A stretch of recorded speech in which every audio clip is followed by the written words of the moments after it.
Ce n'est pas la force brute qui définit un homme, mais la distance qu'il est prêt à parcourir dans l'ombre. Comme une lame dissimulée dans un fourreau, affûtée mais maîtrisée. Beaucoup s'accrochent à l'illusion que la bonté suffit, qu'être poli, assidu et bienveillant leur offrira un rempart contre l'indifférence du monde. Mais la réalité est plus cruelle. La vertu sans puissance est un murmure dans la tempête, une chandelle vacillante dans l'œil du cyclone. Ce monde ne respecte pas l'innocence, il ne s'incline que devant la puissance maîtrisée.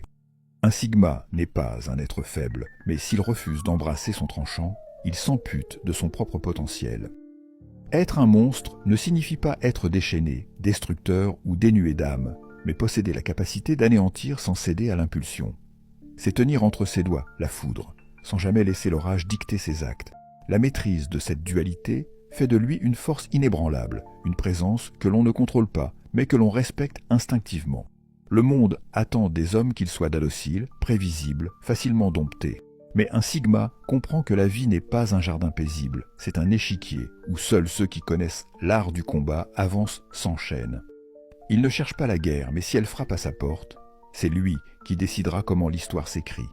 Si un jour vous vous êtes senti invisible, bridé par vos propres hésitations, retenu par la peur d'effrayer, alors ce message est le vôtre.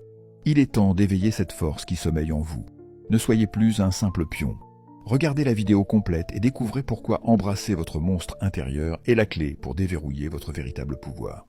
Numéro 1. Parce que sans dents, vous n'êtes qu'une proie. Soyons clairs, si vous ne pouvez pas riposter, vous n'êtes pas pacifique, vous êtes simplement vulnérable. Et dans un monde régi par le pouvoir, être sans défense n'est pas une posture noble, c'est une condamnation. Ceux qui ne peuvent pas se battre ne prônent pas la paix, ils en espèrent la clémence.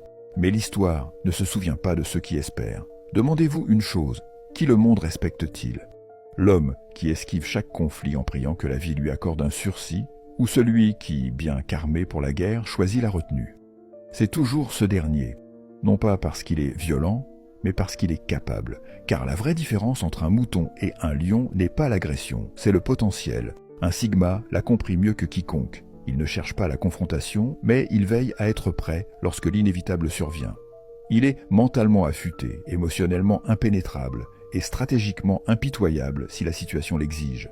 Sa force ne réside pas dans le fait de blesser, mais dans le fait d'être une erreur à ne pas commettre.